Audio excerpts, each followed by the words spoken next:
చంద్రమౌళేశ్వర స్వామి. అంటే ఈయన ప్రత్యేకత ఏమిటంటే చెప్తాను నేను దీని గురించి. ఇప్పుడు ఈ గుడి ప్రత్యేక గురించి మన స్వామి గారు చెప్తారు, విందాం. స్వామి చెప్పండి. ఈ గుడి ప్రత్యేకత ఏంటంటే స్వామి, ఈ లింగం చంద్రమౌళేశ్వర స్వామి లింగం. అంటే ఈ లింగం అది ఏమంటారు, నర్మదనామ లింగం అంటారు. ఓకే. నర్మదనామ లింగం అంటే అది నర్మదనామ నదిలో నుంచి వచ్చింది. నర్మదా నది ఇది మిషన్లోకి వెళ్ళి ఇచ్చింది, మిషన్లోకి వెళ్ళి గ్రైండ్ తయారు చేసింది కాదు. ఓకే స్వామి. నర్మదనామ నర్మదా నదిలో నుంచి ఓకే నీటిలో నుంచి వచ్చే నీటిలో దొరికిన లింగం అది. ఓకే స్వామి. దానికి చంద్రబింబం ఉంటుంది, చంద్రబింబం ఇంత చంద్రబింబం అలా ఉంటుంది అనమాట. అందుగురించి చంద్రమౌళేశ్వర స్వామి పేరు పెట్టింది. ఓకే. ఆయన ప్రత్యేకత ఏంటంటే ఇక్కడికి వచ్చిన భక్తులకి కోరిన కోరికలు కంపల్సరీ తీరుస్తాడు. ఓకే స్వామి. తీరుస్తాడు. అది 20 సంవత్సరాలు బట్టి తెలుసుకున్నాడు ఇక్కడ ఆయన. ఓకే స్వామి. అయితే ఏముందంటే ఇక్కడ ఈ ప్రత్యేకత ఏంటంటే ఆ లింగంలో ఉండే ఒక నామం అనేది ఉన్నది స్వామి. అది చాలా పవిత్రమైన నామం అనమాట. ఓకే, అర్థమైందా స్వామి?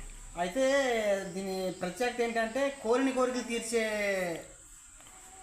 దేవుడు అయినా. ఓకే స్వామి. 20 సంవత్సరాల నుంచి ఇక్కడ వెలిసిన్నాడు ఆయన. ఇక్కడ వెలిసింది. ఓకే. ఇంకొకటి ఏంటంటే ఈ నది నర్మదనామ నది నుంచి వచ్చిన లింగం కాబట్టి ఈయన చాలా ప్రత్యేకతగా చాలా మహిమ గల ఆయన దేవుడు అనమాట. దేవుడు స్వామి. ఓకే. ఈయన ఏంటంటే ఇక్కడ అన్ని దేవుళ్ళు ఉన్నాడు. ఇక్కడ సాయిబాబా గుడి ఉంది. ఓకే స్వామి. గణేశ్వర స్వామి గుడి ఉంది. ఇక్కడ చంద్రమౌళేశ్వర స్వామి గుడి ఉంది. ఇక్కడే అమ్మవారి త్రిపుర సుందరిది పక్కనే అమ్మవారిది. ఓకే. పార్వతీమాత ఆ పక్కనే. మీకు ఇంతకు ముందు చెప్పుంటారు ఎవరు, ఆయన కోటేశ్వరరావు గారు, సాగంటి కోటేశ్వరరావు గారు చెప్పారు. ఏమన్నాడు, ఇక్కడ శివలింగం విష్ణుమూర్తి పక్క పక్క నుండి ఒక ఇదనేది ఉంటే మా అయ్యగారు ఉన్నారు.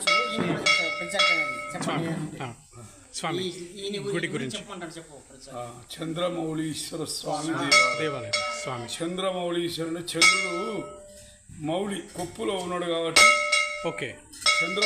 మౌళి అంటే శిరస్సులో ఉండే కొప్పు. ఓకే స్వామి. అందులో చంద్రమౌళీశ్వర అని పేరు పెట్టారు స్వామి. అది ఇక్కడ ఏంటంటే శివరాత్రి, శివ దీక్షలు, కార్తీక మాస దీక్షలు ఎక్కువ జరుగుతాయి.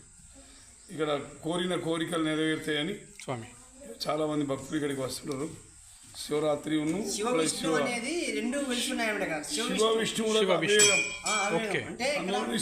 శివ విష్ణు రెండు కలిసి ఉన్నారు.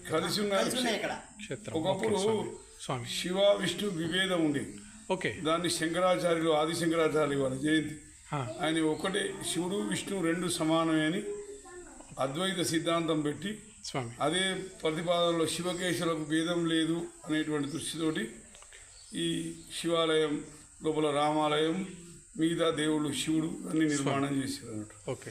అందువల్ల శివాలయం చాలా గొప్ప క్షేత్రంగా స్వామి భక్తులందరి కోరికలు తీర్చేటువంటి చంద్రమౌళీశ్వరుడు మిమ్మల్ని కూడా ఆశీర్వదించి స్వామి కరుణించి మీ కోరికలను నెరవేరాలని మేము కోరుకుంటున్నాం. ఓం నమః శివాయ. ఓం నమః శివాయ. నేను చెప్తా, మీరు తీసుకోండి. దండం పెట్టి ఇట్లా ఫోటో తీస్తున్నాను. ఏం చదువుతున్నావు? 8వ క్లాస్. నువ్వు పోతున్నావు మంచిగా వచ్చిన మార్కులు మరి నీకు వస్తా చేస్తారా? ఎందుకు వస్తుంది?